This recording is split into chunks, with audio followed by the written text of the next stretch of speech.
Congratulations on obviously a very, very big result for you tonight. I know you said that, look, he didn't get under your skin and it didn't bother you and that sort of thing, but this was a very kind of heated build-up all along. I wonder, how much sweeter it is to be the result over that guy, or is it just the fact that you've got this title defense under your belt? What's up, everybody? Thank you guys for being here. To answer your question, it was good to it's good to move past all of that. I'm going to be honest. This was what kept me sane all 6-7 months. Whenever this fight, I knew this fight was going to happen. This is what kept me sane, is this moment right here after the fight. That's what I look forward to. This is the addictive moment. This is what keeps me doing this. Yeah, there was a lot emotionally, a lot that he said. This one, and I meant it. This one's for the world. This one's for the people of Brazil. This one is for my former manager. This one is for my family. This one is for my recent manager. This one is for everybody. And when you push hate and you push separation, love and unity does win sometimes. And tonight it won. Back and forth, ebbs and flows in this fight. The fifth round, he actually started out pretty well in that fifth round, and the scores were all over the place. I'm sure you've probably heard by now, 3-1 one way, 1-3 the other, 2-2. So I'm just curious, because it seemed like something changed in that fifth round, that you were able to snag momentum and then get the finish. Was there a physical moment that you saw or a mental moment that you had that you said, I got to go? I try not to ever lose a round, which is why I've been dominant, since the beginning of my career. I think in there, like I said, when I say I'm self-made, I mean my mind. No one has to tell me what I need to do mentally. I do this for the sheer fact of me competing, and everyone, since this fight got signed, this Kobe's gas tank has got a crazy gas tank. My motherfuckers, I got a gas tank too. What are y'all talking about? And once we got in there, after that third round, I'm looking across. I'm barely breathing hard. And I'm like, where's this gas tank at? Everybody's talking about this gas tank. Where's this gas? I was actually waiting for him to wrestle, but I knew that he knew if he wrestled with me, he was going to gas out, and I was going to knock him out a lot quicker than that. Tyron Woodley has better accolades wrestling than he does, and you saw what happened in that fight. He knew he couldn't wrestle with me. And striking with me, that was his best chance, and, we saw what happened there. Probably no surprise he didn't love the stoppage, but I'm not anybody that loses. Oh, he didn't? He didn't. But what did you think? I mean, you're right there on top of it. Tell us what you saw and what you thought of the stoppage. Oh, he was leaking under there. He was hurt bad. He was trying to hang on to as a wrestler, if you're underneath someone, you want to hang on to a leg. And he wasn't even on a leg. That's why I was landing free shots to the, right behind the ear. I was landing them. And, great stoppage by Mark Goddard. That's why he's one of the best referees out there. He's there to protect you, even though you're dumb enough to not protect yourself. So I know you're going to take some time and enjoy this moment for sure. This is a big result for you, but we always are looking to what's next. There's a guy in your division that's become a huge star this year in Masvidal. Do you think that's the name that makes sense for you most right now, or what do you see next for yourself? Who? Masvidal? Man, there's a lot of tough guys in the division. A lot of tough guys. I mean, let's be honest. If you're talking about someone who's deserving, Leon Edwards hasn't lost since he fought me. He's been finishing guys. And he's now found himself in the position that I found myself in a little over a year ago. Is everyone knew that I was one of the toughest guys out there, and they didn't want to gamble and take that risk on me. And so, right now I'm sitting above looking at all these guys, and they're kind of, all in that pool. Very tightly, contested. So, they just need to break out. And, I'm waiting for whoever Dana and the organization feel is the next guy for me. And I'll be happy. I never turned down a fight, and especially now I'm the champion. And so if they said this is the next guy, then, hey, that's the next guy. But, I need to go home. I need to love on my daughter. This is taking a lot. My family's been through a whole lot, and I've been through a lot mentally. But of course, this is what champions do. We block it out, and we come out and we perform. Kamaru, Do you have to give thought to the fact you might have to go through this again because it was a great fight, fight of the night type fight? Colby was doing well in the 5th round before you stepped it up. I mean, there would have been a scenario he could have won that fight. Do you feel like this may be something that you may have to do again? And mentally, how tough would that be to think he's going to be in your future still? Not that tough. I mean, like I said, I was sitting there like, where's his gas tank at this whole time? I was fresh. I don't know if you guys noticed, but I think it was the beginning of the 4th or maybe the 5th. I'm hopping around. I'm like, I felt fresh. I'm hopping around. I'm like, I'm looking across. I'm like, where is this gas tank? Where is this gas tank? I haven't seen this yet. Oh, I don't see it. So you know what? I'm gonna turn up one more level. But honestly, let's just dissect everything that he's gone through. It takes a lot. It takes a lot to be able to carry all that negativity, to carry all that act, that whole fake bravado. It takes a whole lot out of you, to be able to come in here and try to fight. Now imagine now what he's going to be going through. That takes a lot out of you physically and mentally. And so we'll see. I mean, he's a tough guy. I always give him his credit. I think he's a very, very tough fighter, but, on to the next. Any idea what punch or kick maybe broken his jaw? I have no idea. I was going in there just to try to take his head off. This was a bona fide mano-a-mano fight. He said a lot of things, and and I wanted to make him pay. I said all week I was going to punish him for 4.5 rounds, and I was going to get him out of there. That's exactly what I did. Did you know the jaw was broken? No, I didn't care. I was going to keep trying to hit him till I stopped him. And then just lastly for me, the punch that you hit him with to knock him down the first time in the 5th round, was that the best punch you've ever thrown? Because, I mean, it seemed like, you threw that little jab and then you waited a second and boom, you popped the right hand on top of it. And, I mean, he went down really, really hard. Was that, you think, the best right hand you've ever thrown? No. I mean, I'm going to be honest with you. It was just a matter of me just kind of, looking. Like, the whole time I was rushing a lot. Like, so that fight looked closer, right? It looked closer than a lot of people thought. Just because I was rushing a lot of things, I was kind of off balance. I was kind of trying to find my timing because I was waiting for him to try to wrestle. I knew he would be in trouble if he did. So he didn't. He wanted to stand with me and go mano-a-mano. And, he surprised me a little bit. He was hitting me with shots, and I was like, oh, shit, this motherfucker, he got some things. I knew he was a tough kid, but if you guys noticed, that was the same right hand I hit Damian Maia with. It's not really, I didn't really step into it, not full power. It was just a matter of seeing what he's doing, kind of slip around and just stick it straight through like a javelin, and then boom, I hit him and it sat him down. It's not even my best punch, too. That's probably like my 3rd or 4th best punch. Come over here to your right. End of the 1st round and the 2nd round quite a bit. You started working the body a lot. Do you feel like that paid dividends later on in the fight? Yeah, I'm a good body puncher, and I kind of caught myself headhunting a little bit more just because, like I said, it was a mano-a-mano fight, But yeah, once I go to the body, I love going to the body. And once I started going to the body, I knew he couldn't take too many of them because I hit hard to the body, very, very hard. And I just knew he couldn't take too many more of those. There was the eye poke in the 3rd round, and then there was the end of the 3rd round where he accused you of poking him in the eye. It didn't look like on the replay there was an eye poke there, but what happened in that sequence? And then you guys kind of got in each other's face a little bit. No, we were exchanging, and it wasn't a deliberate. I know he didn't do it on purpose. It wasn't a straight on eye poke like that. His finger kind of was curled, and it caught the top, like in the top of my eyelashes, into my eye, and and I couldn't see momentarily. But then I started opening my eyes and I can see, but I was still kind of glazed over.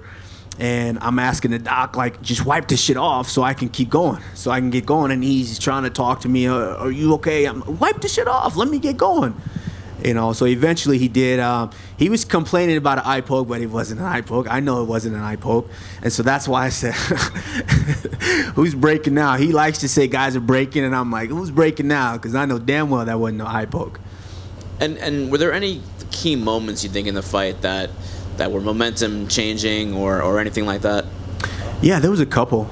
Once I, he got a couple of flurries in there. He landed a couple of combinations, and they just kind of, there were punches that boom, boom, they kind of hit me, but they didn't hurt me or anything like that. I was just kind of calculating and taking it in, like, damn, okay, he worked on his boxing. He got a little shit here, But I started hitting him to the body, and I could feel him kind of.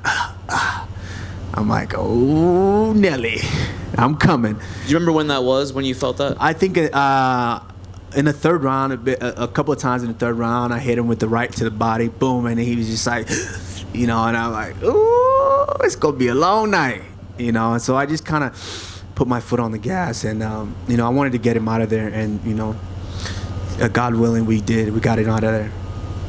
And then the last thing for me, the crowd was chanting USA, and it seemed like it was for him. You're an American citizen. You've been here for a long time. It's for me too. What you talking about? They was chanting USA for me. Let's be honest. I've said it time and time again. I'm more American than him. I am what it means to be an American. I'm an immigrant that come here and work my ass off tirelessly to get to the top, and I'm still prevailing. And so that's what it means to be an American. It's not necessarily, just because you're born here, you feel privileged is what it means to be an American. No.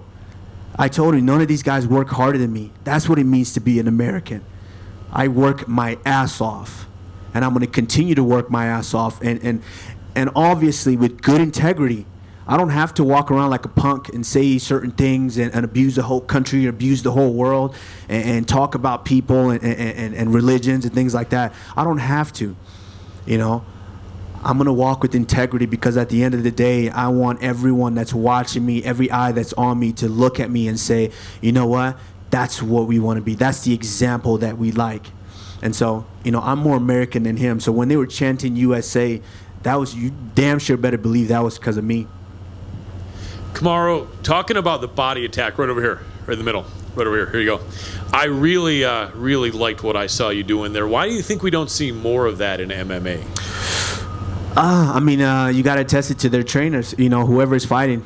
If their trainers work with them and attacking the body, then hey, they'll do it.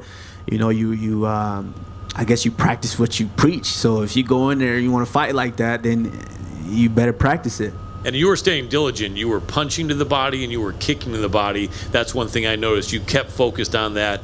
And they say kill the body and the head will go. So I really like that. Was there a point that you were unsure about how the fight was going to end? You started out good and then he came back at you. You stayed very composed. But did you have an idea early on that you were the better striker? A lot of people said you weren't going to be the better striker. Oh, yeah. I knew for sure I was a better striker. I've had some injuries in previous fights, and so, like, guys, I'm being honest with you guys. I'm the best wrestler in the division by far. I'm the toughest guy in the division by far. And some of those other guys, I could get away with just wrestling and breaking these guys, But this one was a little more personal. This one I wanted to be mano a mano. If I wanted to take him down, I could have taken him down in there. I faked down a couple of times, and he bit on him pretty good. And I'm just like, I could get it, but you know what? No, let's stand up. This is mano a mano. I need to get him out of there. Did he ever hurt you with anything? No, he never hurt me, but he hit me with a couple of shots, and got my attention. Like, you better get on your P's and Q's. This dude, he came to fight. So he never hurt me with anything, but I knew I hurt him with a couple of shots. Last question for me. Colby himself, as well as some media sources, were talking about the fact that you were the one that had the pressure on you. Everyone hated him. No one cared. People didn't necessarily expect he could win, but everyone wanted you to win. As you were saying, guys, everywhere you went were saying, you got to beat this guy down. You got to kill this guy. How much pressure did you feel? How heavy was it on your shoulders that you absolutely had to beat this man? It was a lot of pressure. Let's be honest. No one wants to lose to that guy. Come on, guys. No one wants to lose to that guy. So it was a lot of pressure, but hey, guys, this is what champions do. You have to be able to withstand all that pressure. You got to rise to the occasion, and you've got to show everyone why you're the champion. And I did that tonight. Must be a good feeling, though, to get that pressure off your back right now. Absolutely. Get that monkey off my back. Congratulations. Thank you. Kamaru, to your right. Is it more satisfying to earn the belt, or is it more satisfying to keep the belt, to defend it?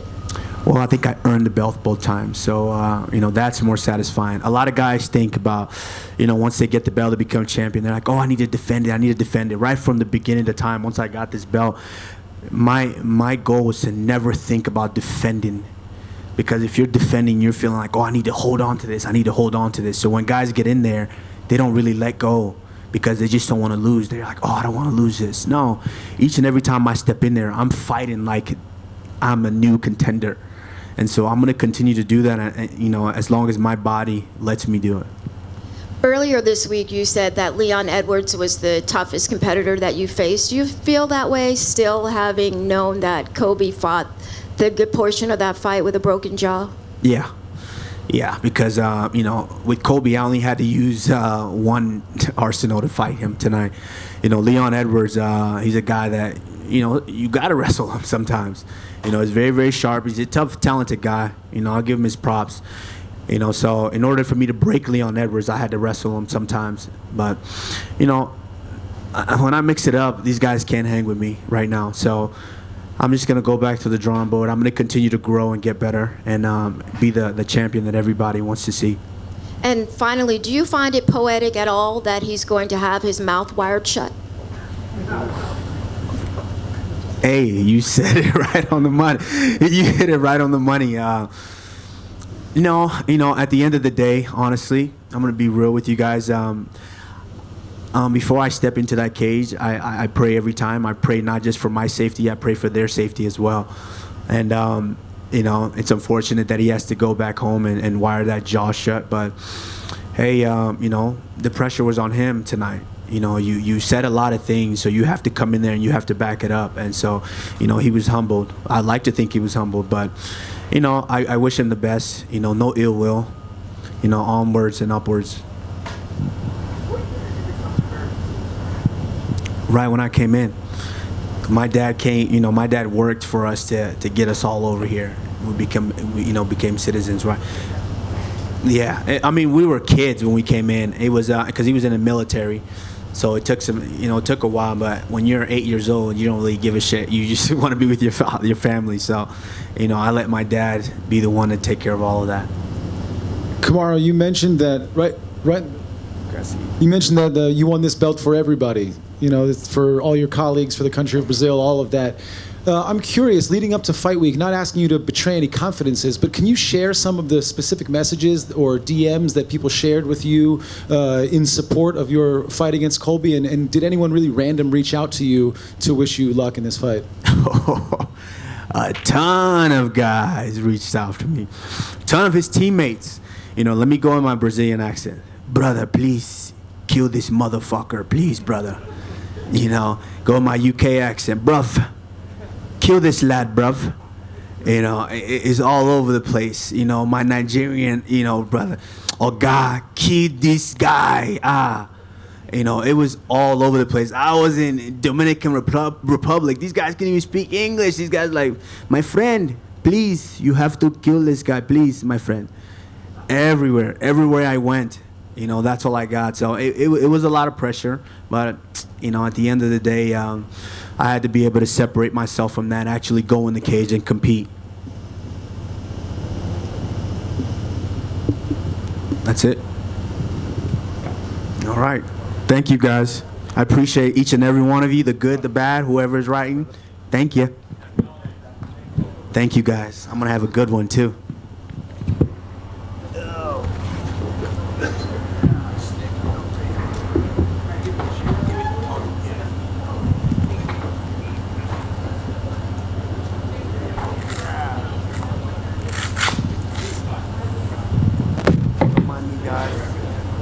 Sore. 10 guys just jumped me in the back. That's why I look like this.